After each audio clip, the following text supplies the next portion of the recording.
సమావేశాలు వాడివేడిగా జరుగుతుంటే ఒకవైపు మళ్ళీ దానం నాగేందర్ కూడా చాలా హాట్ కామెంట్స్ చేసిండు. నిజంగానే ఇది ఇండైరెక్ట్ గా మాట్లాడుతున్నాడా లేకపోతే రేవంత్ రెడ్డిని ఉద్దేశించి డైరెక్ట్ గా మాట్లాడుతున్నాడా? అసలు ఈ ఫోటోల వివాదం ఎందుకు వస్తుంది? సమస్య లేదు అంటే గతంలో గూడెం మహిపాల్ రెడ్డి కూడా అన్నాడు, నా క్యాంప్ ఆఫీస్ లో నా ఇష్టం, నేను ఎవరి ఫోటో అయినా పెట్టుకుంటాను అనేసి ఆయన తెగేసి చెప్పిన విధానం చూసినాము. సేమ్ అదే కోవలో దానం నాగేందర్ కూడా ఇలా అసెంబ్లీ లాబీలో మాట్లాడుతున్న మాటలు వింటే కూడా ఒకంత ఆశ్చర్యానికి గురి చేస్తున్నది ఎవరికంటే కాంగ్రెస్ శ్రేణులకు. ఎందుకంటే కాంగ్రెస్ పార్టీలోనే ఉంటూ అంటే ఆయన ఫిరాయింపు ఎమ్మెల్యేనే కదా, గూడెం మహిపాల్ రెడ్డి అయినా అంతే, ఈయనైనా అంతే.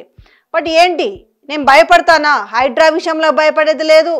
అధికారులకు ఎక్కువ అలసిస్తే ప్రభుత్వం అభాసు పాలవుతుందనే విషయాన్ని కూడా చెప్పడం జరిగింది. తెలిసి చేస్తున్నారా తెలియక చేస్తున్నారా, ప్రభుత్వం అభాసు పాలవుతుందని చెప్తున్నారు. ఈ ఫోటోల విషయం కావచ్చు, హైడ్రాల విషయంలో కావచ్చు, అధికారుల విషయాలు కావచ్చు, ఎక్కడో ఆయనకు ఒక చోట టచ్ అయినట్టుంది, ఇగో టచ్ అయినట్టుంది. ఏం చేస్తారా భయ్, మీరు మహా అయితే అరెస్ట్ చేస్తారా? నేను వైఎస్ పీరియడ్లోనే నేను జంకలేదు, అలాంటిది ఇప్పుడెంత? నా పైన ఆల్రెడీ 173 కేసులు ఉన్నాయి. ఏం చేస్తారు? మహా అయితే అరెస్ట్ చేస్తారన్న మాటల వెనుక చాలా ఆంతర్యం దాగి ఉంది. అంటే ఏంటి, నీకేంటి నొప్పి అనే విధంగా మాట్లాడుతున్నాడు. అంటే నీ ఫోటో పెట్టుకోలేదు అనేసి నువ్వు నా పైన గుస్సా చేస్తున్నావు, నా పైన కావలసుకొని నా పనులు చేసి పెడతలేవా, నన్ను లెక్క చేస్తలేవా అనే నేపథ్యంలో నువ్వు లెక్క చేయకపోతే నాకేంటి? నేను పెద్దోళ్ళనే చూసినా, నేను వైఎస్ హయాంలో పనిచేసిన, కేసీఆర్ హయాంలో పనిచేసిన, ఇంకా చాలా ప్రముఖులతో పనిచేసిన. పెద్ద నువ్వెంత, నీ లెవెల్ ఎంత అనే లెవెల్లో ఈరోజు దానం మాట్లాడిన తీరు అందరికీ కూడా ఒక ఆశ్చర్యానికి గురి చేస్తుంది. అంతేకాకుండా ఒక ధైర్యాన్ని కూడా ఇస్తుంది. ఇవాళ ఎవరికి కూడా మంత్రుల దగ్గర నుంచి మొదలు పెడితే ఎమ్మెల్యేల వరకు ఎవరికి కూడా ఒక రకమైన భయం, అంటే భయం పక్కన పెట్టినా కూడా గౌరవం లేని పరిస్థితి ఏర్పడింది. ఎందుకంటే ఎక్కడికక్కడ లీకులు ఇచ్చిన పరిస్థితి. ఒక మంత్రిని బ్లేమ్ చేయాలంటే కొంతమంది ఎమ్మెల్యేలను వాడుకోవాలి, ఇంకొక మంత్రిని బ్లేమ్ చేయాలంటే ఇంకొక రకంగా ఇది చేయాలా. సో ఈ నేపథ్యం కొనసాగుతున్న నేపథ్యంలో ఆ పార్టీ ఎమ్మెల్యేలు ఇంకా ఎవరికింటారు, ఏం చేస్తారు?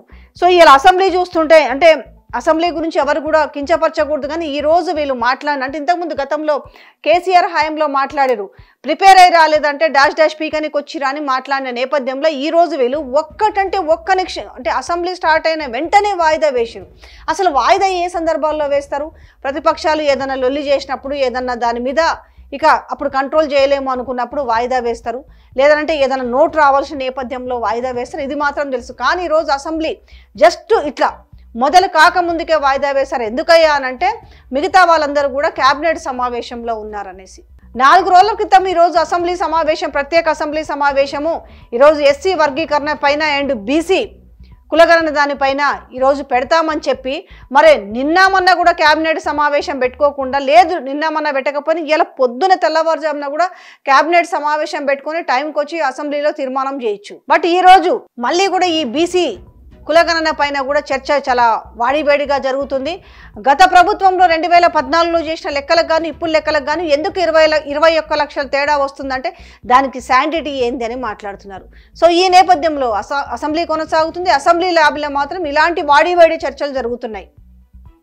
ఎందుకు దానం నాగేందర్ ఇలా మాట్లాడడం వెనుక ఆంతర్యం ఏంటి అంటే సుప్రీంకోర్టు నోటీసులు ఇచ్చిన నేపథ్యంలో ఇది జరుగుతుందా, లేక ఇక్కడ రేవంత్ రెడ్డి తనకు ఏ పనులు అంటే ఏదైతే తనకు చెప్పి తీసుకొచ్చారో పార్టీలోకి అది ఏది జరగకపోవడం వల్ల అదొక ల్యాండ్ ఇష్యూస్ కావచ్చు, లేకపోతే ఇంకో ఇష్యూ కావచ్చు, ఏదైతే వాళ్ళని అన్కండిషనల్గా అంటే కండిషనల్గా అయితే వచ్చుంటారు ఈ 10 మంది ఎమ్మెల్యేలు, అన్కండిషనల్గానే వచ్చుంటారు. ఈ అన్కండిషనల్గా వచ్చిన నేపథ్యంలో ఒకేసారి జాయిన్ అయిన వాళ్ళు అరకపూడి గాంధీ విషయంలో కూడా విన్నాము.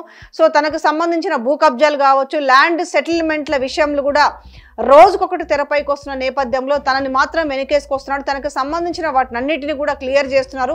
హైడ్రా నేపథ్యంలో షేర్లింగంపల్లి కాన్స్టిట్యున్సీకి సంబంధించిన దాంట్లో చెరువులు కూడా ఎక్కువగా ఉన్నాయి. సో ముందు అంటే ఏదో చేసేస్తామని ఫైరింగ్ లో హైడ్రా బుల్డోజర్లు దూసుకుపోయినట్టు నటించి దాని తర్వాత ఎక్కడికక్కడికి సద్దుమణిగిన వ్యవహారం కూడా చూసినామంటే ఏమైందనంటే మొత్తం మంచిగా సెటిల్మెంట్ అయిపోయింది అన్నట్టు.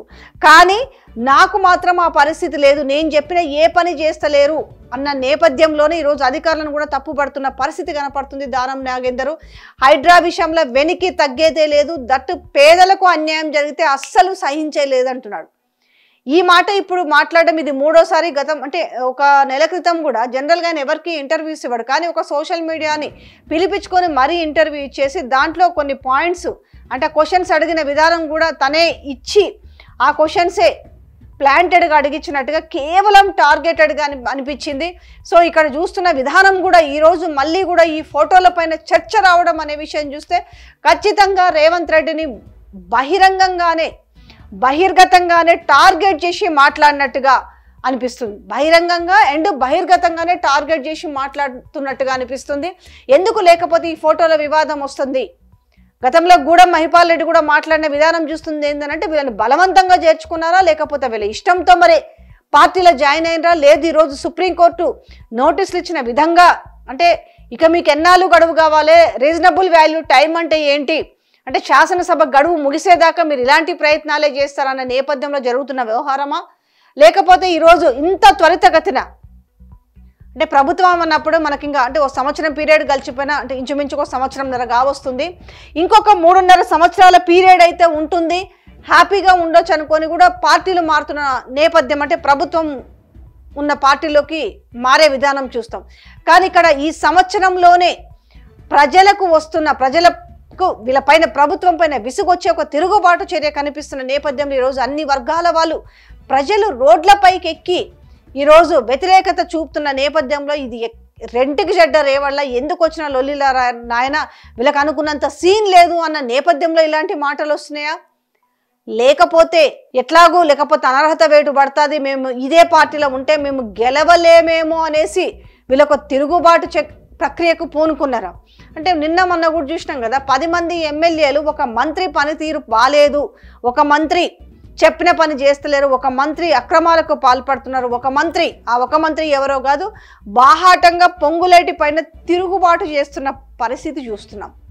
ఇలాంటి నేపథ్యంలో కాంగ్రెస్ పార్టీ సింబల్ పైన గెలిచిన వాళ్ళే రహస్య మీటింగులు పెట్టుకొని మాకు గనక సరి అయిన సమాధానము దొరకకపోతే మా తదుపరి కార్యాచరణ ఉంటుంది అనేసి వాళ్ళు బెదిరిస్తున్న వైనము, అరే మేము కారు గుర్తు పైన గెలిచి వచ్చినాము, సో మమ్మల్ని బెదిరిస్తేనో లేకపోతే భయపెడితేనో ఈ పార్టీలోకి వచ్చినాం కదా, ఏంది ఇప్పుడు వీళ్ళు ఇట్లా మాట్లాడేదనే దాని మీద తిరుగుబాటు చర్య ప్రారంభిస్తున్నారా?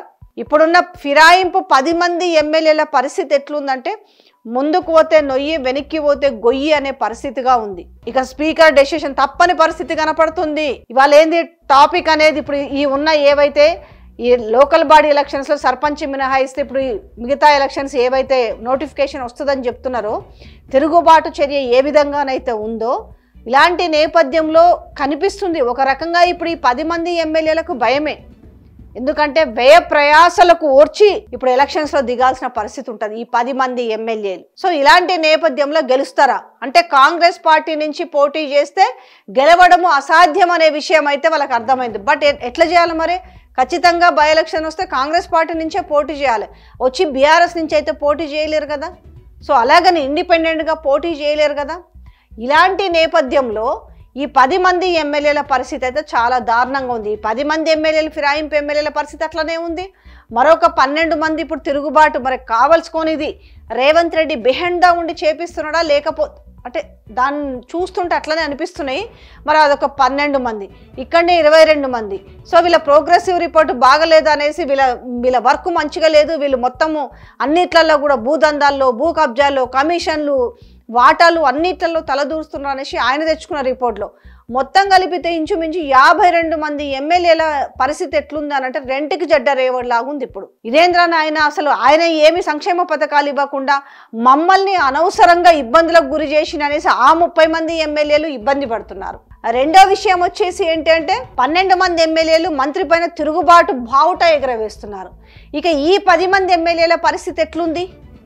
ఇవాళ దానం నాగేందర్ మాటల్లో కూడా చూస్తున్నాం. ఒకవైపు సుప్రీంకోర్టు నోటీసులే కాకుండా స్పీకర్ తీసుకునే నిర్ణయమే కాకుండా ఈరోజు వాళ్ళు బాహాటంగా సీఎం పైన మాట్లాడుతున్న మాటలు ఏమి కాదు, పోతే నేను జైలుకి ఏమవుతుంది, నా పైన 173 కేసులు ఉన్నాయని చెప్తున్న విషయం కూడా చూస్తుంటే ఎక్కడికక్కడ గేమ్ ఓవర్ లాగానే కనిపిస్తుంది పరిస్థితి.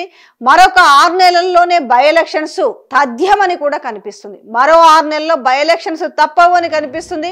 సో మొత్తం కూడా రేవంత్ రెడ్డి చేతి నుంచి గేమ్ ఓవర్ అయిపోయింది, గేమ్ లాస్ అయిపోయింది, వాళ్ళు గేమ్ లూజర్స్ అయిపోయారు. అంటే ప్రజలకు ఏవైతే హామీలు ఇచ్చి అవి నెరవేర్చలేక ఈ రోజు కూడా చూడండి, ఇప్పుడు ఈ బీసీ కులగణన మీద ఈరోజు అంటే అసెంబ్లీ బిల్లు ప్రవేశపెట్టే నేపథ్యంలో దీన్ని ల్యాగ్ చేసేసి ఒకవైపు ఆ చింతపండు నవీన్ అట్లా మాట్లాడిండు అనేసి, మరొక వైపు వీళ్ళేమో పార్టీలో ఉన్న వాళ్ళు మంచిగా ఉందనేసి, ప్రతిపక్షంలో ఉన్న వాళ్ళు మంచిగా లేదనేసి ప్రజలందరూ కూడా దీనిపైన డిస్కస్ చేసుకునే విధంగా దీన్ని ఫ్లేరప్ చేస్తారు. దాని తర్వాత ఏమైంది, మళ్ళీ సేమ్ పాతబడిపోతుంటాయి, సంక్షేమ పథకాలు పక్కన పడేస్తుంటారు. అంటే ఆ చర్చ మీడియాలో జరగకుండా చేస్తుంటారు చర్చని. సో ఇప్పుడు రైతు భరోసా పరిస్థితి ఇప్పుడు అట్లనే ఉంది కదా. ఇప్పుడు రైతు భరోసా పరిస్థితి ఎట్లా ఉంది, రెంట్కి జడ్డ రేవడిలాగా ఉంది.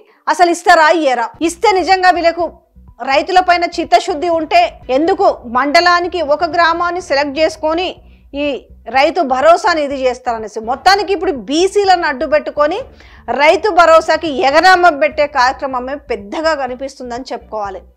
మరొక వైపు అంటే ఒక విధంగా ప్రభుత్వానికి అన్ని రకాలుగా ఎమ్మెల్యేలతోటి తలనొప్పులు మొదలైనాయి, మంత్రులతోటి తలనొప్పులు మొదలైనాయి. అంటే వాళ్ళ ప్రభుత్వాన్ని వాళ్ళనే పలచన చేసుకుంటున్నారు. పోనీ ఈ 10 మంది ఎమ్మెల్యేలు తెచ్చుకుంటే ఈ 10 మంది ఎమ్మెల్యేలు మేము బాజాప్తా పార్టీ మారినామని చెప్పుకునే పరిస్థితి లేదు. ఎందుకంటే ఈ కండవాలు కావురా నాయన, ఇవి గుడి కండవాలని చెప్పుకునే దుస్థితికి వచ్చారు. సో మరొక వైపు రేవంత్ రెడ్డి ఏం చెప్తాడు, నేను ఒక గేటు తెరిస్తే ఎట్లుంది, రెండో గేటు తెరిస్తే ఎట్లుంటుంది అన్నట్టుంది. కానీ ఇప్పుడున్న పరిస్థితి చూస్తుంది ఎట్లుంటుంది, 2 గేట్లకు పెద్ద తాళం వేసుకోవాలి. 2 గేట్లు మూసి అవి దునక్కుంటా కూడా ఇంకింత ఎత్తు పెంచి ఇప్పుడు తాళం వేసుకునే పరిస్థితి. ఎందుకంటే ఈ 10 మందేనా, ఈ 10 మంది పరిస్థితి అగమ్య గోచరంగా ఉంది. మరి మిగతా వాళ్ళు ఇప్పుడు ఎవరైతే అసంతృప్త ఎమ్మెల్యేలు ఉంటారా, అసలు ఏ పనులు కానప్పుడు, అసలు ఎమ్మెల్యే మాట అసలు గింత కూడా చెల్లుబాటు కానప్పుడు ఆ ఎమ్మెల్యే పరిస్థితి ఏ విధంగా ఉంటది అనేది కూడా ఊహించుకోవచ్చు. అసలు ఎమ్మెల్యేలు ఉంటారా నిజంగా? లేదు, మమ్మల్ని మాకు అవకాశం వస్తే చాలరా నాయనా మేము పోయి దూకి ప్రతిపక్షంలో వడదామా అన్న నేపథ్యం కనపడుతుంది. అంటే ప్రజలకు ఇచ్చే హామీలు ఏవైతున్నాయో అన్ని దాటవేత కార్యక్రమాలు చేసుకుంటూ పోతే ఏ ఎమ్మెల్యే అయినా కూడా ఎదిరించి మాట్లాడతారు. ఎందుకంటే ప్రజల్లోకి పోయి సమాధానం చెప్పుకోవాల్సిన వ్యక్తి ఈరోజు ప్రజల్లోకి పోతే ప్రజలు తిరగబడుతున్న నేపథ్యం కనపెడుతుంది. ఎమ్మెల్యే కాదు, మంత్రులకు తప్పట్లేదు. ఉత్తమ్ కుమార్ రెడ్డికి దబ్బలేదా? జనాల్లోకి పోతే పొంగులేటిని తరిమిర్రా, సీతక్కని తరిమిన్రా, కొండా సురేఖని తరిమిర్రా, పొన్నం ప్రభాకర్ తరిమిన్రా. అంటే వాళ్ళకు వాళ్ళు వీళ్ళనేది కాదు, వాళ్ళకి ఇవ్వాల్సినవి వాళ్ళకి ఇవ్వనప్పుడు తరమకి ఏం చేస్తారు? ఇట్లాంటి నేపథ్యంలో మంత్రికే తప్పనప్పుడు మరి కాన్స్టిట్యున్సీ ఎమ్మెల్యేకి ఎట్లుంటుందో ఒక్కసారి అర్థం చేసుకోవచ్చు.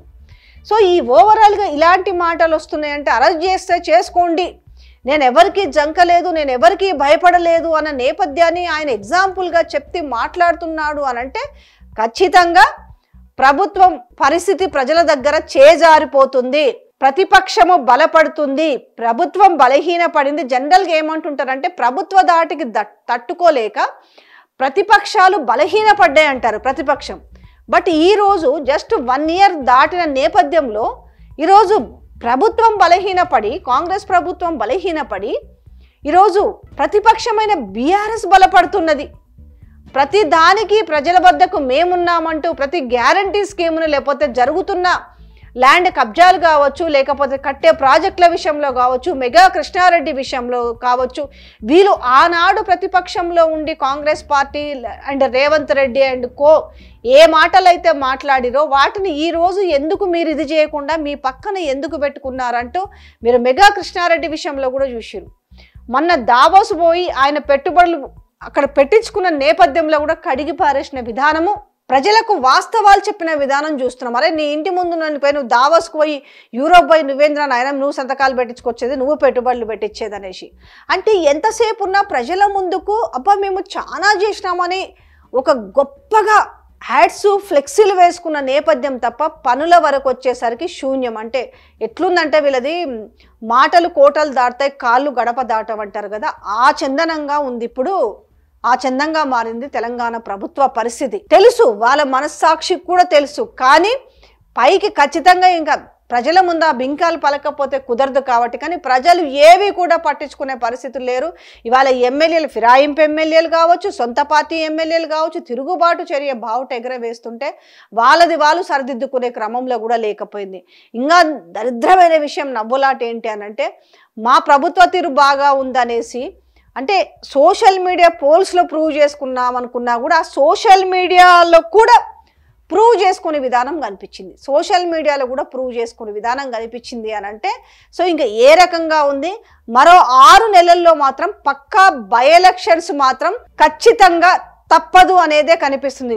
ఈ 10 నియోజకవర్గాల్లోనే వస్తాయా, రేపు ఇంకెక్కువ నియోజకవర్గాలు వస్తాయో కూడా చెప్పలేము. ఎందుకంటే పరిస్థితి చూస్తే, ఈ చేజారిపోయిన పరిస్థితులు చూస్తుంటే మాత్రం తెలంగాణలో మరో 6 నెలల్లో భయంకరమైన మార్పు రాబోతుంది అనేసి స్పష్టంగా మాత్రం చెప్పగలం.